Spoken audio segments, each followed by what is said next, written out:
Hi, നമസ്കാരം. എല്ലാവർക്കും ലാൽ വ്ളോഗ്സിൻ്റെ പുതിയൊരു എപ്പിസോഡിലേക്ക് ഒരിക്കൽ കൂടി സ്വാഗതം.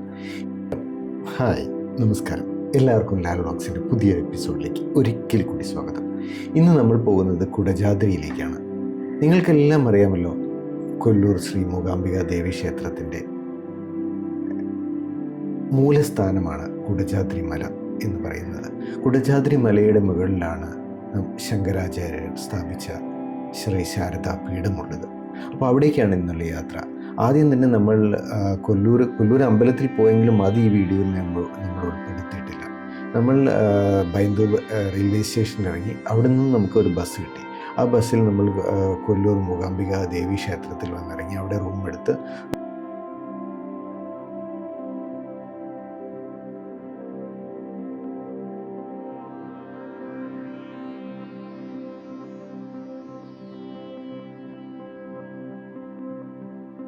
അങ്ങനെ രാവിലെ നമ്മൾ കൊല്ലൂർ മൂകാംബിക ക്ഷേത്രത്തിൻ്റെ അടുത്ത് പോലീസ് സ്റ്റേഷനുണ്ട്. പോലീസ് സ്റ്റേഷൻ്റെ അടുത്ത് നിന്ന് ഞങ്ങളൊരു ജീപ്പ് എടുത്തു. ആ ജീപ്പിൽ 8 പേർക്കാണ് ഒരു ജീപ്പിൽ പോകാനുള്ള പെർമിറ്റ് ഉള്ളത്. 8 പേർ ഫുള്ളായാൽ മാത്രമേ അവർ ജീപ്പ് പോവുകയുള്ളൂ. നമ്മൾ എവിടേക്കാണ് പോകുന്നതെന്നല്ലേ, നമ്മൾ പോകുന്നത് കൊല്ലൂർ ദേവിയുടെ മൂലസ്ഥാനം എന്ന് പറയുന്ന ഒരു സ്ഥലമുണ്ട്. അവിടേക്കാണ് നമ്മുടെ ഇന്നത്തെ യാത്ര. കുടജാദ്രി മലയിലേക്ക് കൊല്ലൂർ മൂകാംബിക ക്ഷേത്രത്തിൽ നിന്ന് ഏകദേശം 40 കിലോമീറ്ററോളം ദൂരമുണ്ട്. അപ്പം നമ്മൾ ഇന്ന് അവിടെ നിന്നൊരു ജീപ്പ് എടുത്തു. ജീപ്പ് എടുക്കുന്നത് എങ്ങനെയെന്നാണ് വെച്ചാൽ 8 പേർക്ക് ഒരു ജീപ്പിൽ യാത്ര ചെയ്യാം. 8 പേർക്കും കൂടി അവർ 3500 രൂപയും പിന്നെ ഒരു 50 രൂപ ഒരു ഫോറസ്റ്റിൻ്റെ ഫീസ് ഉണ്ട്. അങ്ങനെ എല്ലാം കൂടി ഒരാൾക്ക് 470 രൂപ വെച്ചിട്ടാണ് ചാർജ് ചെയ്യുന്നത്. ഈ 470 രൂപ നിങ്ങൾ 8 പേർക്ക് കൂടിയുള്ള പൈസ നമ്മൾ കൊടുക്കാൻ തയ്യാറാണെങ്കിൽ നമ്മൾ 2 പേരാണെങ്കിലും 3 പേരാണെങ്കിലും വേറെ ജീപ്പ് എടുക്കും. അല്ലെങ്കിൽ ഫുള്ളായാൽ മാത്രമേ ജീപ്പ് പോവുള്ളൂ. നമ്മൾ ഏകദേശം 30 കിലോമീറ്റർ പോയാലാണ് കുടജാദ്രി മലയിലേക്ക് പോകുന്ന ഒരു ടേണിങ്. ആ ടേണിങ് കഴിഞ്ഞ് കുറച്ചുകൂടി മുന്നോട്ട് പോയി കഴിഞ്ഞാൽ ഫോറസ്റ്റ് ചെക്ക് പോസ്റ്റ് ഉണ്ട്. ആ ചെക്ക് പോസ്റ്റിൽ എത്തിക്കഴിഞ്ഞാൽ അവിടുന്ന് അവിടെ ഒരു ചെക്കിംഗ് ഉണ്ട്. ആ ചെക്കിങ് ചെയ്തിട്ട് അവർ നമ്മുടെ കയ്യിലുള്ള സാധനങ്ങൾ, അതായത് പ്ലാസ്റ്റിക് ബോട്ടിൽസ് എല്ലാം അവർ എണ്ണമെടുത്ത് നമ്മളൊരു ഡെപ്പോസിറ്റ് അവിടെ കൊടുക്കണം. തിരിച്ച് ഒരു റെസിപ്റ്റ് തരും ആ ഡെപ്പോസിറ്റ് എമൗണ്ട്. പിന്നെ നമ്മുടെ കയ്യിൽ എന്തെല്ലാം ഉണ്ടെന്ന് അതിൽ എഴുതിയിട്ടുണ്ടാവും. ക്യാമറ ഉണ്ടെങ്കിൽ ക്യാമറയ്ക്ക് എക്സ്ട്രാ ഫീസ് കൊടുക്കണം. ഫോണാണെങ്കിൽ കുഴപ്പമില്ല. അപ്പം നമ്മൾ മേളിലേക്ക് പോയി തിരിച്ച് വരുന്ന സമയത്ത് നമ്മുടെ കയ്യിലുള്ള സാധനങ്ങളിൽ എണ്ണം കറക്റ്റാണെങ്കിലും ഈ ഡെപ്പോസിറ്റ് എമൗണ്ട് നമുക്ക് അവിടെ തിരിച്ചു തരും. അല്ലെങ്കിൽ ഒരു ഫൈൻ നമുക്ക് ചാർജ് ചെയ്യും. അങ്ങനെ അതെല്ലാം കഴിഞ്ഞ് ഈ മുകളിലേക്ക് പോകുന്ന റോഡെന്ന് പറഞ്ഞാൽ ഒരു ഭീകരമായ ട്രക്കിംഗ് അനുഭവം തന്നെയാണ്. പല സ്ഥലങ്ങളിലും ഒരു വണ്ടിക്ക് മാത്രമേ പോകാൻ പറ്റുള്ളൂ. അതുകൊണ്ട് തന്നെ ജീപ്പ് എത്തിക്കഴിഞ്ഞാൽ, അതായത് മുന്നിൽ നിന്ന് തിരിച്ചൊരു ജീപ്പ് വരികയാണെങ്കിൽ ഒന്നുകിൽ റിവേഴ്സ് എടുക്കണം, അതല്ലെങ്കിൽ ആ വണ്ടിക്ക് എന്തെങ്കിലും റിവേഴ്സ് എടുക്കാൻ ബുദ്ധിമുട്ടായി. കാരണം കയറിപ്പോകുന്ന വണ്ടികൾക്ക് മാത്രമേ റിവേഴ്സ് എടുക്കാൻ പറ്റൂ. അത് കഴിഞ്ഞ് ഒരു പീക്ക് സ്റ്റേജ് സ്ഥലമുണ്ട്. അതൊരു അത്ഭുതകരമായൊരു സ്ഥലമാണ്. അവിടെ ചെന്ന് കഴിഞ്ഞാൽ കിട്ടുന്ന ഒരു അനുഭൂതി ഉണ്ടല്ലോ, അത് നമുക്കൊരിക്കലും പറഞ്ഞറിയിക്കാൻ പറ്റാത്തതാണ്. കർണാടക ഗവൺമെൻറ് ഈ സ്ഥലത്തിനെ, അതായത് ഈ കുടജാദ്രി മലയെ ഒരു നാച്ചുറൽ ഹെറിറ്റേജ് സൈറ്റായിട്ടാണ് പ്രഖ്യാപിച്ചിരിക്കുന്നത്.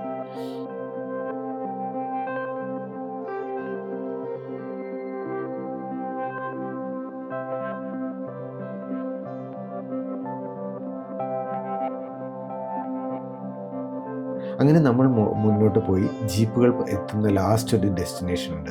അവിടെ എത്തി. ഇവിടെ നമ്മൾ നടക്കുമ്പോൾ തന്നെ ഇവിടെ ഒരു അമ്പലമുണ്ട്. ആ അമ്പലമാണ് ദേവി മൂകാസുരനെ വധിച്ച സ്ഥലം. അങ്ങനെയാണ് ദേവിക്ക് മൂകാംബിക എന്ന പേര് ലഭിച്ചത് എന്നാണ് ഐതിഹ്യം.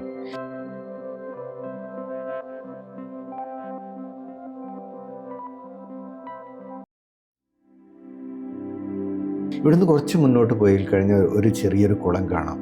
അതാണ് നാഗതീർത്ഥം. വർഷത്തിൽ 8 മാസം ഇവിടെ മഴയാണ്. ഇനിയുള്ള ട്രക്കിംഗ് ചെയ്തു പോവുക എന്ന് പറഞ്ഞാൽ ഒരു അത്ഭുതപരമായ അനുഭൂതി തന്നെയാണ്. കാരണം മുകളിലേക്ക് പോകുന്തോറും മഞ്ഞും കോടമഞ്ഞും മഴമേഘങ്ങളും ചേർന്നുള്ള ആ ഒരു അന്തരീക്ഷം, അതിൽ നിന്ന് കിട്ടുന്ന അനുഭൂതി നമ്മുടെ മനസ്സിനെ എല്ലാ സ്ട്രെസ്സുകളും ടെൻഷനുകളും എല്ലാത്തിൽ നിന്നും നമുക്ക് മുക്തി കിട്ടും. പലരും എന്നോട് മുന്നേ ചോദിച്ചിട്ടുണ്ട്, നീ കുടജാദ്രിയിൽ എന്താണ് പോകാത്തത്? പക്ഷെ അന്ന് എനിക്ക് ഇതിനെക്കുറിച്ച് ഒരു വലിയ ഒരു താല്പര്യം തോന്നിയില്ല. പക്ഷേ ഇന്ന് എനിക്ക് ഈ കാഴ്ചകൾ കണ്ടതിന് ശേഷം, ഈ അനുഭൂതിയിൽ കൂടി നടന്നതിന് ശേഷം, ഇന്നെനിക്ക് എൻ്റെ ജീവിതത്തിൻ്റെ കുറേ ദിവസങ്ങൾ ഞാൻ മിസ്സാക്കി കളഞ്ഞു എന്നുള്ളൊരു കുറ്റബോധം തോന്നുന്നു.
അങ്ങനെ കുറച്ച് നടന്ന് നമ്മൾ മുകളിലെത്തി അവിടെ ഒരു 5 മിനിറ്റ് ഇരുന്നാൽ കിട്ടുന്ന ആ ഒരു അനുഭൂതി, തീർച്ചയായും ഈ ഒരു സ്ഥലം ഇനി എന്തൊക്കെയുണ്ടെങ്കിലും വർഷത്തിൽ ഒരിക്കലെങ്കിലും ഈ സ്ഥലത്ത് വരണമെന്ന് എൻ്റെ മനസ്സെന്നോട് പറഞ്ഞിരിക്കുന്നു.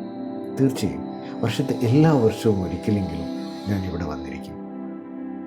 ഇവിടെയാണ് ശങ്കരാചാര്യർ തപസ് ചെയ്ത് ദേവിയെ പ്രത്യക്ഷമാക്കിയെന്ന് വിശ്വസിക്കപ്പെടുന്ന സ്ഥലം. ഇതിന് താഴേക്കൊരു ചെറിയ ഗുഹയുണ്ട്. അവിടേക്ക് ഇപ്പോൾ പ്രവേശനം അനുവദിക്കുന്നില്ല.